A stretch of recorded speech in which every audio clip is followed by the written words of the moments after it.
శ్రీమద్ రామాయణము 12వ సర్గము. అంతటా ఆ మహారాజు కైకేయి పలికిన కర్ణ కఠోరమైన వచనములను వినినంతనే మిగుల చింతాక్రాంతుడయ్యెను. మరియు ఒక క్షణము పాటు మిక్కిలి పరితాపమునకు లోనయ్యెను. సామాన్యముగా సత్స్వభావము గల కైకేయి రామ పట్టాభిషేకమునకు విఘ్నకరముగా ఇట్లు పలుకుట అసంభవము. కనుక ఇది స్వప్నము కావచ్చును. నిద్రయే లేని నాకు కలవచ్చుట ఎట్లు? లేక ఇది నా చిత్తభ్రమ కావచ్చును. భ్రమపడుటకు కారణమేదియూ కనబడదు.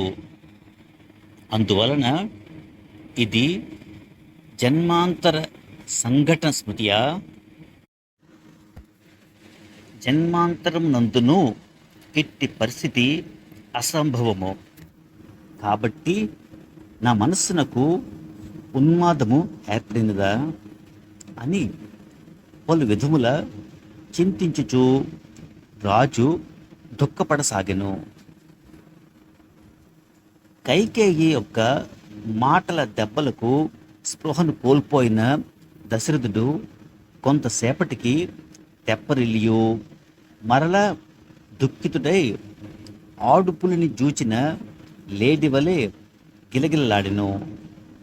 పిమ్మట అతడు కటిక నేలపై చతికిలబడి పాములువాడు గీచిన వృత్తాకార మండలమున మంత్రములచే బంధించబడిన మహా విషసర్పము వలె నిట్టూర్పులు విడువసాగెను. ఛీ, ఏమిది అని పలుకుచూ ఆ మహారాజు శోకభారముచే చైతన్యమును కోల్పోయి మరల మూర్ఛితుడాయెను. చాలా తడవకు స్పృహ రాగా ఆ రాజు ఎంతయూ దిక్కుతుడై క్రుద్ధుడై తన చూపులతో కైకను దహించి వేయుచున్న వాని వలె చూచుచూ ఆమెతో ఇట్లనెను. ఓసి క్రూరురాల, దుష్టురాల, వంశఘాతుకురాల, పాపాత్మురాల, రాముడిని చేసిన అపకారమేమి? నేను చేసిన దోషమేమి? ఆ రాఘవుడు అనుక్షణము నిన్ను తల్లి వలె సేవించుచుండువాడు కదా. అట్టి రామునకు కీడు చేయుటకు ఎందులకు పూనుకొంటివి? అట్టి కోరిక కోరుటకు నీకు నోరిట్లు వచ్చినది. నీవు రాజకుమార్తెవు, ఉత్తమురాలివి అని తలంచి నీలో ఇంత విషమున్నట్లు ఎరుగక భయంకరమైన ఆడు విషసర్పం వల్లే నిన్ను నా భవనమున ప్రవేశపెట్టి తిని, ఆ విధముగా నా వినాశమును నేనే కోరి తెచ్చుకుంటుని. లోకమంతయును శ్రీరాముని గుణగణములనే వేనోళ్ల ప్రస్తుతించుతుండగా అతడు ఏ అపరాధము చేసినాడని నా ప్రియసుతుని నేను తగింతును. కౌశల్య నేను సుమిత్ర నేను నా రాజ్యలక్ష్మి నేను త్యజించును. అంతేకాదు కడకు నా ప్రాణములను సైతను పరిత్యజించదును. కానీ పితృవత్సలుడైన శ్రీరాముని మాత్రము విడువజాలను. నా పెద్ద కుమారుడైన శ్రీరాముని చూచినప్పుడు నాకు కలిగడి సంతృప్తికు మేరయే ఉండదు. ఒక్క క్షణమైనను రాముని చూడనిచో నా ప్రాణములే నిలువవు. సూర్యుడు లేకున్నను ఒకవేళ లోకము మనుగడ సాగించవచ్చును. నీరు లేకున్నను వానలు పడకున్నను ఒక విధముగా పైరు బ్రతకవచ్చును. కానీ రాముడు లేకున్నచో మాత్రము నా ఈ దేహములో ప్రాణములుండవు.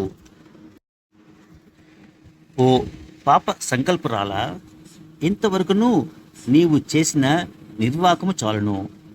ఇంకా శ్రీరాముని వనములకు పంపిడి ఆలోచనలను నీ మనస్సు నుండి తొలగింపుము.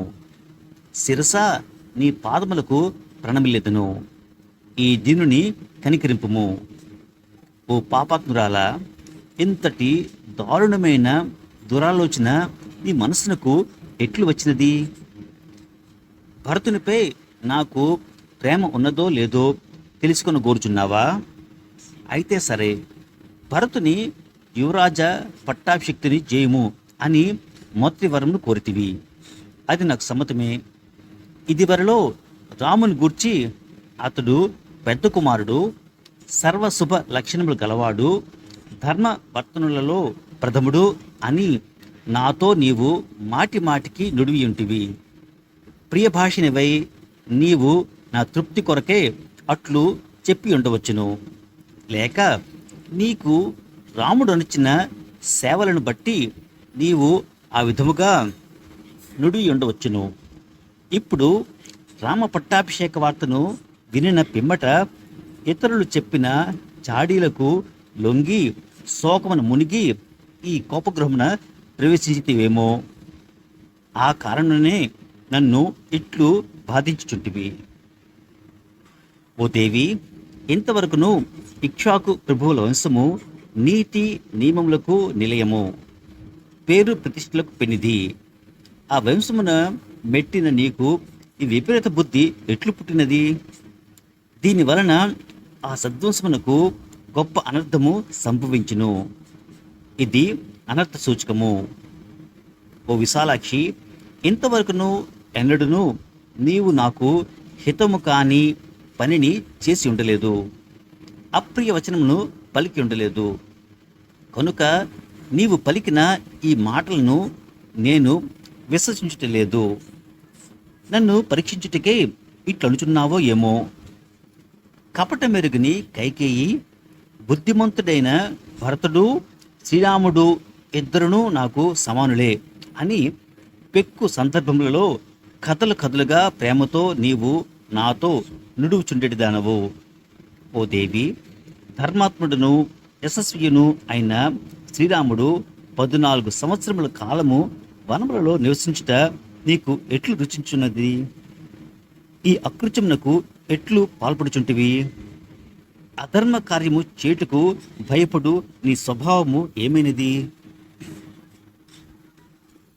తాకినంతనే కందిపోయిడి శరీర సౌకుమార్యం గలవాడును, చెక్కు చెదరని ధర్మబుద్ధి గలవాడును అయిన శ్రీరాముడు మిక్కిలి భయంకరమైన అడవులలో నివసింపవలనని నీవు ఎట్లు అభిలషించుచున్నావు? అందమైన చూపులు గల ఓ దేవి, ఎల్లరకును ఆనందమును గూర్చడి శ్రీరాముడు నిత్యము ప్రీతితో నిన్ను సేవించుచుండేవాడు కదా. అట్టి నయనాభిరాముని దూరముగా పంపివేటుకు నీ మనస్సు ఎట్లు అంగీకరించుచున్నది? సర్వదా భరతుని కంటెను రాముడే నీకు సపర్యలు చేయుచుండెడో నేను గమనించితిని. కానీ శ్రీరాముని కంటెను అధికముగా భరతుడు నిన్ను సేవించుచుండుట యథార్థముగా నేను చూడనే లేదు. శ్రీరాముని వలె నిన్ను సేవించుచుండేవాడు కానీ, నీ ఎడ గౌరవ ప్రపత్తులను చూపుడేవాడు కానీ, నీ యందు పూజ్యభావమును కలిగి ఉండేవాడు కానీ, నీవు చెప్పినట్లు చేయువాడు కానీ మరొకడు లేనే లేడు. మనకడ వేల కొలది పరిచారికలు సేవకులు గలరు. వారిలో ఏ ఒక్కరును శ్రీరాముని నిందించుట కానీ, ఆయనను గూర్చి అవమానకరముగా మాట్లాడుట కానీ నేను ఎరుగను. శ్రీరాముడు ఎల్లరికను గౌరవార్హుడు. ఇక ఏ కారణమున నేను తనని అడవులకు పంపవలను? నరోత్తముడైన శ్రీరాముడు నిర్మలమైన మనసుతో సమస్త ప్రాణులను ఆనందింపజేయుచుండువాడు.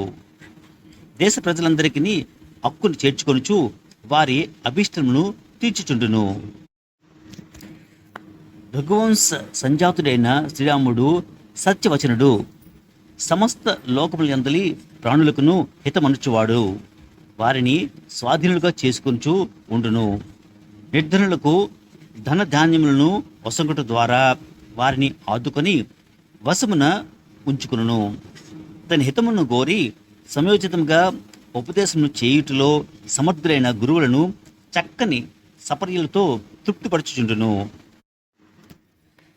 రణరంగమున ధనుష్టాంకారము చేతనే శత్రువును జయించును.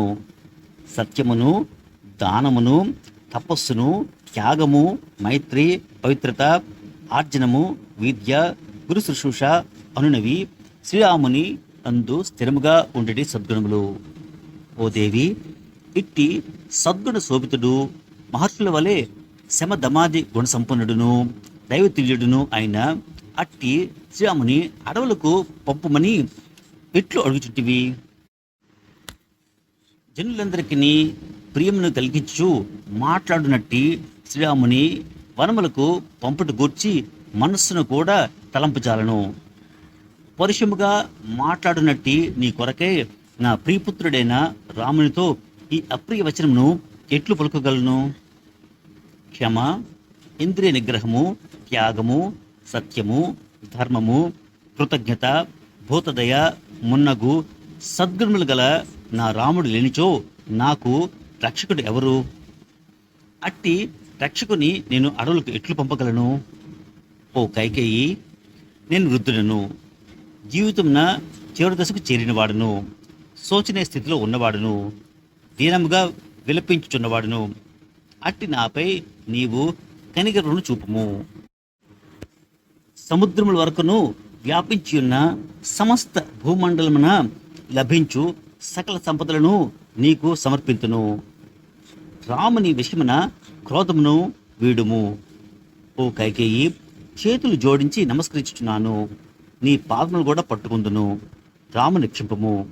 ప్రతిజ్ఞాభంగ రూపమైన అధర్మము నన్ను అంటకుండుగాక. శ్రీరాముడు ఎచట్నే ఉండుటకు అతన్ని అనుమతింపుము. ఈ విధముగా పలుకుచు దశరథుడు దుఃఖాతిరేకముతో కుమిలిపోవచ్చు విలపింపసాగెను. ఇంకను ఆ రాజు దిక్కుతోచని వాడే నేలపై పడి అటునిటు దొల్లుచుండెను. మున్ముందు కలుగునున్న రాముని ఎడబాటును పదే పదే స్మరించుకొనుచు శోకమగ్నుడై ఉండెను. ఆ దుఃఖ సముద్రం నుండి బయటపడుటకు మాటి మాటికి అతడు ఆమెను వేడుకొనుచుండెను. అంతట కైకేయి క్రుద్ధురాలే రౌద్రాకారమును పొని ఆయనతో ఇంకనూ కఠినముగా మాట్లాడసాగెను. ఓ రాజా, నాకిచ్చిన 2 వరముల విషయమున మరలా నీవు ఈ విధముగా పశ్చాత్తాపడుచునుచో నీ ధార్మికత్వమును గూర్చి ఈ భూమండలమున నీవు ఎట్లు సమర్థించుకొనగలవు? ఓ ధర్మజ్ఞ, ఎప్పుడైనను పెక్కుమంది రాజర్షులు నీతో కూడి ధర్మ ప్రసంగము చేయుచున్నప్పుడు వారు యుద్ధమున నీకు ఉపకారము చేసిన కైకేయికి నీవు ప్రత్యుపకారము ఏమి చేసిదివి అని నిన్ను అడిగినచో వారికి నీవు ఏమని సమాధానం చెప్పగలవు? యుద్ధమున మూర్ఛితుడైన నాకు శైత్యోపచారములు చేసి నన్ను ఆమె కాపాడెను. ఆమె సహాయం వలన నేను జీవించున్నాను. అట్టి ఉపకారం నడిచిన కైకేయికి ఇచ్చిన మాట తప్పిదిని అని వారితో పలికిదవా? ఓ రాజా, అప్పుడు నాకు వరములను ఇచ్చి ఇప్పుడు మాట మార్చుచున్నావు. దీని వలన రాజులందరూ అపకీర్తి పాల్గొదురు. డేగకును పావురమునకును విరోధం ఏర్పడినప్పుడు శిబి చక్రవర్తి డేగకు తన శరీరనందలి మాంసమును కోసి ఇచ్చి పావురమును కాపాడెను. అల్లకుడను మహారాజు అందుడైన ఒక బ్రాహ్మణునకు నేత్రదానం చేసి ఆ బ్రాహ్మణుని ఆదుకొని తాను పరమగతిని పొందెను. దేవతల ప్రార్థనను మన్నించి వారి ఎదుట చేసిన ప్రతిజ్ఞ ప్రకారము సముద్రుడు నేటికిని చిలి కట్టెను దాటట్లేదు. అట్లే నీవును పూర్వులోన శిబి చక్రవర్తి అలర్కుడు మొదలుగు మాన్యుల వృత్తాంతములను స్మరించుచు నీవు చేసిన ప్రతిజ్ఞను వమ్ము చేయవద్దు. ఓ దుర్మతి, చేసిన వాగ్దానమును మరచి ధర్మ విరుద్ధముగా రామునకు యువరాజ పట్టమును కట్టబెట్టి కౌశల్యతో నిత్యము సుఖపడుటకు వాంఛించుచున్నావా? రామునకు కాక భరతునకు పట్టం కట్టుట ధర్మమో అధర్మమో నేను ఎరుగను. రాముని వనములకు పంపుమని నేను కోరుట యుక్తమో అయుక్తమో నాకు తెలియదు. నీవు నాకిచ్చిన వాగ్దానమునకు వ్యతిరేకముగా జరుగుటకు మాత్రం వీలు లేదు. నీవు రామునికే పట్టాభిషేకం చేసినచో నేను ఇప్పుడే నీ ఎదుటనే నీవు చూచుండగానే కాలొకటి విషము త్రాగి చనిపోయేదును.